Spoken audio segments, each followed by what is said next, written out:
क्या आपने कभी महसूस किया है कि दुनिया आपको समझ नहीं रही है? जैसे आप किसी और धुन पर नाच रहे हों, जबकि बाकी सब किसी और ताल पर चल रहे हों। दुष्यंत, एक युवा, ठीक ऐसा ही महसूस कर रहा था। वह एक शांत गांव में रहता था, लेकिन उसके अंदर एक बेचैनी थी जो हमेशा कुछ असाधारण करने के लिए तड़पती थी। समय बीत रहा था और दुष्यंत को लग रहा था कि वह बस जीवन और समय को बर्बाद कर रहा है। उसने देखा कि दुनिया शरीफ लोगों की कद्र नहीं करती और इतिहास समझदार नहीं, बल्कि पागल लोग रचते हैं। एक दिन दुष्यंत ने खुद से कहा, बस अब और नहीं। उसने तय किया कि अब उसे दुनियादारी को छोड़कर सफलता के लिए उस पागलपन को गले लगाना होगा जो जरूरी है।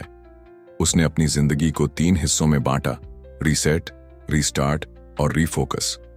ऐसी ही प्रेरणादायक कहानियां देखने के लिए हमारे चैनल को सब्सक्राइब करें और वीडियो को लाइक करना न भूलें, ताकि आप आगे भी ऐसी कहानियां देख सकें।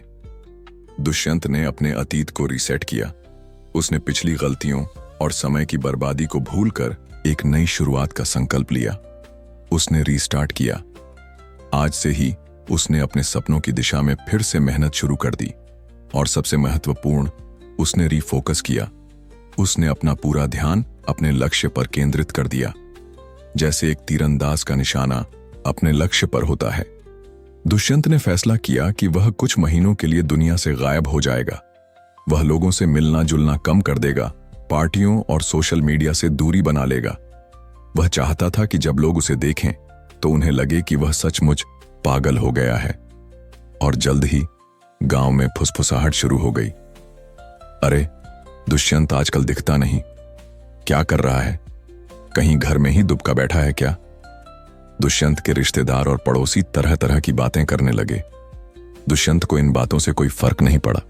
वास्तव में वह तो यही चाहता था कि लोग उसे पागल समझें, क्योंकि वह जानता था कि जब दुनिया आपको पागल मान लेती है तो वह आपको अकेला छोड़ देती है, आपको परेशान नहीं करती।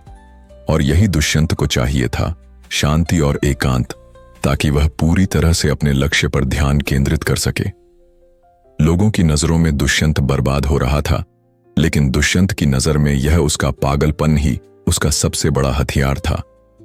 यह पागलपन ही उसे शून्य से शिखर तक पहुंचाने की ताकत दे रहा था। दुष्यंत समझ गया था कि यदि सपने साकार करने हैं तो पागलों की तरह मेहनत करनी होगी। थोड़ी सी भी लापरवाही और वह फिर से शून्य पर आ जाएगा।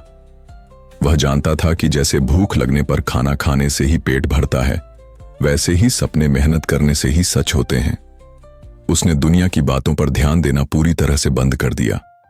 उसने अपना अधिकांश समय अकेलेपन में बिताया, ज्ञान अर्जित करता रहा, कौशल सीखता रहा और अपने लक्ष्य की दिशा में अथक प्रयास करता रहा। दुष्यंत को याद आया कि चमत्कार केवल कहानियों में ही नहीं, वास्तविक जीवन में भी होते हैं। लेकिन ये चमत्कार उन्हीं की जिंदगी में घटित होते हैं जो अपने सपनों और अपने काम के प्रति पागल होते हैं। इसीलिए दुष्यंत ने अपने पागलपन को बनाए रखने का संकल्प लिया। जब कोई दुष्यंत से मदद मांगता, वह खुशी खुशी पैसे दे देता, लेकिन उसने कभी भी अपना समय और अपना दिमाग किसी और को नहीं दिया। दुष्यंत जानता था कि समय और दिमाग सबसे मूल्यवान संपत्तियां हैं। इन्हें सही दिशा में निवेश करने से ही सफलता मिलती है। यदि कोई और आपका समय और दिमाग नियंत्रित कर रहा है तो आप कभी भी आगे नहीं बढ़ पाएंगे। दुष्यंत ने अपनी योजनाओं को गुप्त रखा। उसने कभी किसी को नहीं बताया कि वह क्या कर रहा है। बाहर भी निकलता तो इस तरह कि लोगों को लगता कि इससे मिलकर क्या फायदा। वह एकांत में रहता, अध्ययन करता रहता। कभी कभी मन ऊब जाता तो घूमने निकल जाता, लेकिन उसका ध्यान हमेशा अपने लक्ष्य पर केंद्रित रहता था। दुष्यंत ने लोगों को पागल समझने दिया। इससे उसे एक बड़ा फायदा हुआ। लोगों ने उसे परेशान करना बंद कर दिया। उसने कभी भी अपने सपने किसी के साथ साझा नहीं किए, यहां तक कि अपनी परछाई को भी नहीं। दुष्यंत जानता था कि दुनिया उसे नीचे गिराने और रास्ते से भटकाने के लिए हमेशा तैयार बैठी है, लेकिन दुनिया पागलों से उलझना नहीं चाहती। इसीलिए दुष्यंत हर जगह पागल बनकर रहा। दुष्यंत को नेता बनने या सम्मान पाने की कोई इच्छा नहीं थी। वह जानता था कि क्षणिक सम्मान और वाहवाही के चक्कर में वह अपना बहुमूल्य समय बर्बाद कर देगा। सफलता मिलने पर तो सम्मान अपने आप ही मिल जाएगा। दुष्यंत समझदार नहीं बनना चाहता था। समझदार लोग इतिहास नहीं रचते। समझदार लोगों में जुनून की कमी होती है। दुनिया समझदार लोगों को अच्छा मानती है, लेकिन इतिहास तो पागल लोग ही रचते हैं। पागलों में सफल होने का एक अटूट जुनून, एक जिद होती है। दुष्यंत ने अपने मन में यह बात बैठा ली, अगर दिल में आग हो और हौसले बुलंद हों तो एक अखबार बेचने वाला भी कलाम बन सकता है। उसे बाहरी दिखावे से कोई सरोकार नहीं था। कपड़ों का फैशन, दिखावटी खरीदारी सोशल मीडिया पर प्रसिद्ध है। उसे इस बात से भी कोई फर्क नहीं पड़ता था कि लोग उसके बारे में क्या सोचते हैं। उसे बस पढ़ना था, कड़ी मेहनत करनी थी और सफल होना था। बाकी सब चीजें बाद में देखी जा सकती हैं। दुष्यंत जानता था कि जो दूसरों को पराजित करता है वह शक्तिशाली होता है, लेकिन जो स्वयं को जीत लेता है वह सर्वशक्तिमान होता है। दुष्यंत सही मार्ग पर था। वह अपने काम में पूरी तरह से डूबा हुआ था। अपने सपनों को साकार करने के लिए अथक परिश्रम कर रहा था और किसी को भी फालतू का समय नहीं दे रहा था। लोग उसे गलत कहते रहे, पर दुष्यंत ने उनकी बातों पर ध्यान नहीं दिया। उसने धैर्य रखा और अपनी मेहनत जारी रखी। दुष्यंत को पता था कि सही समय आने पर सब समझ जाएंगे। उसे किसी के सामने खुद को सही साबित करने की कोई जरूरत नहीं है। दुष्यंत ने पागल बनने में ही अपनी भलाई समझी। वह जानता था कि आज जो लोग उस पर हंस रहे हैं, एक दिन उनके चेहरे फीके पड़ जाएंगे। संघर्ष में वह अकेला था, लेकिन उसे विश्वास था कि सफलता मिलने पर पूरी दुनिया उसके साथ होगी।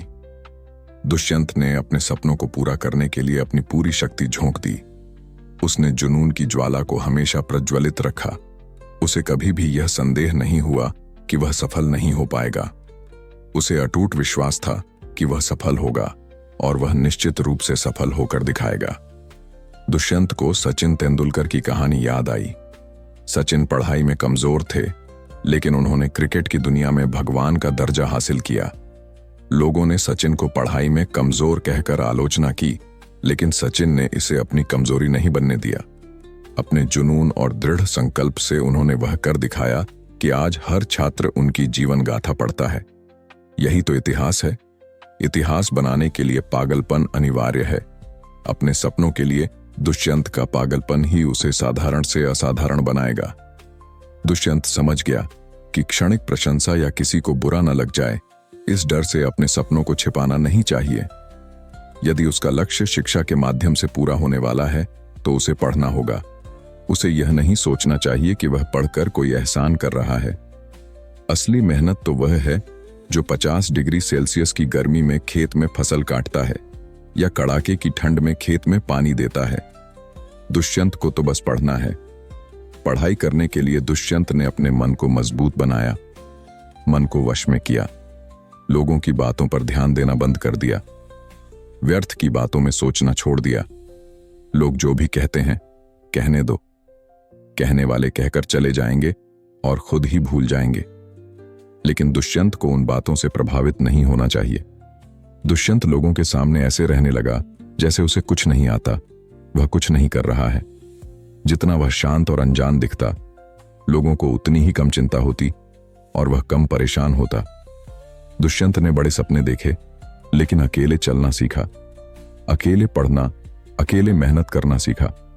वह 6 महीने के लिए अंडरग्राउंड हो गया, दुनिया से ओझल हो गया, क्योंकि वह जानता था कि इस पागलपन की शक्ति से वह दुनिया जीत सकता है। दुष्यंत को दशरथ मांझी याद आए, माउंटेन मैन। उनमें पहाड़ तोड़ने का जुनून था और उनके जुनून के आगे पहाड़ को भी झुकना पड़ा। दुष्यंत को तो न पहाड़ तोड़ने थे, न ही खेत में हल चलाना था। उसे तो बस पढ़ना था, अपना काम करना था। दुष्यंत ने अपने सपनों और अपने काम के बीच आने वाली हर बाधा को दूर कर दिया। लोगों पर ध्यान देना बंद कर दिया, सोशल मीडिया से नाता तोड़ लिया। उसने समझ लिया था कि उसका भविष्य उसकी मेहनत से ही बनेगा। बहुत शरीफ बनकर देख लिया, लोगों की हां में हां मिलाकर देख लिया, लोगों के लिए हर पल उपलब्ध रहकर देख लिया और लोगों की बातों का बुरा मान कर बहुत समय बर्बाद कर लिया। अब पागल बनने का समय आ गया है। अब उसे किसी के कुछ भी कहने से कोई फर्क नहीं पड़ता, क्योंकि उसने अपने सपनों के लिए अपने पागलपन को पहचान लिया है। उसने समझ लिया है कि यदि सफल होना है तो दुनियादारी छोड़नी पड़ेगी। दुनिया के माया जाल से जितना दूर रहोगे उतना ही अच्छा है। किसी को मत बताओ कि तुम क्या कर रहे हो, कितने गंभीर हो, कितने व्यस्त हो। फिर एक दिन आया जब दुष्यंत का नाम अखबार में छपा। लोग भौंचक्के रह गए, किसी को विश्वास नहीं हुआ। दुष्यंत के पड़ोसी दौड़ते हुए उसके घर आए, उसके माता पिता से पूछने लगे, क्या यह तुम्हारा बेटा है? इसने इतना बड़ा काम कर दिखाया। यह कब से यह सब कर रहा था? हमने तो इसे कभी पढ़ते हुए नहीं देखा। हमने तो हमेशा इसे पागलों की तरह घूमते हुए देखा है। उन्हें पता था कि घूमते फिरते इतना बड़ा काम नहीं हो सकता, लेकिन उन्होंने दुष्यंत को परेशान करने का अवसर जो खो दिया था, क्योंकि दुष्यंत पागल बनकर रह रहा था। अगर दुष्यंत समझदार बनकर, गंभीर बनकर रहता तो दुनिया उसे कभी भी वह करने नहीं देती जो वह करना चाहता था। इसलिए दुष्यंत अंडरग्राउंड होकर मेहनत करता रहा। युद्ध के समय हाथी पर बैठकर लड़ने वाला सबसे पहले मारा जाता है, क्योंकि सबकी निगाह उसी पर होती है। अपने रिश्तेदारों और पड़ोसियों को चौंकाना है तो पागल बनकर मेहनत करो। जिस दिन तुम्हारा नाम अखबार में छपेगा, उस दिन पड़ोसियों के चेहरे देखने लायक होंगे, और उनकी ऐसी शक्ल देखकर तुम्हारी पिछले 6 महीनों की नहीं बल्कि कई सालों की थकान उतर जाएगी। सफलता की ऊंचाई को छूने के लिए केवल कड़ी मेहनत ही पर्याप्त नहीं है। इसके लिए एक जुनून, एक दीवानगी की आवश्यकता होती है, जो तुम्हें साधारण से असाधारण बना दे। यही दीवानगी, यही पागलपन तुम्हें अपने लक्ष्य की ओर बढ़ने में मदद करता है। किसी ने खूब कहा है, अगर तुम अपने सपनों को साकार करना चाहते हो तो सबसे पहले अपने दिमाग को पागल बना लो। एक ऐसा पागल जो अपनी मेहनत और दृढ़ संकल्प के साथ हर बाधा को पार कर सके। सपने देखना आसान है, लेकिन उन्हें हकीकत में बदलना एक कठिन यात्रा है। इसलिए तुम्हें अपने सपनों के प्रति इतनी दीवानगी होनी चाहिए कि तुम हर परिस्थिति में उन्हें हासिल करने का दृढ़ निश्चय कर लो। जब थकान और निराशा तुम्हें घेर लें, तो अपने सपनों की तस्वीर को अपने दिल और दिमाग में ताजा रखो। महसूस करो कि इतनी मेहनत करने के बाद तुम क्या बनोगे। अपना लक्ष्य हमेशा स्पष्ट रखो। जब बाकी सब लोग तुम्हारी संभावनाओं को संदेह और अविश्वास की दृष्टि से देख रहे हों, तब तुम्हें खुद पर अटल विश्वास रखना होगा। पागल बनने का अर्थ है कि तुम्हारा आत्मविश्वास कभी नहीं डगमगाना चाहिए और दूसरों की राय की परवाह किए बिना अपने सपनों को पूरा करने में लगे रहो मेरे भाई। सफलता का कोई शॉर्टकट नहीं है। तुम्हें बिना रुके, बिना थके, बिना किसी शिकायत के अपने लक्ष्य की ओर निरंतर बढ़ते रहना है। जब तुम अपने काम में पूरी ईमानदारी और समर्पण दिखाओगे, तो तुम्हारी मेहनत तुम्हें अवश्य ही सफलता की ओर ले जाएगी। नकारात्मकता को अपने रास्ते में कभी ना आने दो। यह केवल तुम्हारा ध्यान भटकाएगी और तुम्हारी ऊर्जा को नष्ट करेगी। इसलिए यदि तुम सच में सफल होना चाहते हो, तो अपने भीतर के पागल को पहचानो और उसे अपने सपनों को साकार करने की दिशा में लगा दो। सफलता तुम्हारी प्रतीक्षा कर रही है। बस तुम्हें अपने पागलपन की शक्ति को पहचानना होगा और विजय प्राप्त करनी होगी। अपना ख्याल रखिए और मेहनत इतनी लगन से कीजिए कि न केवल अपने देश में बल्कि पूरी दुनिया में अपने देश का नाम रोशन हो जाए। जय हिंद, वंदे मातरम।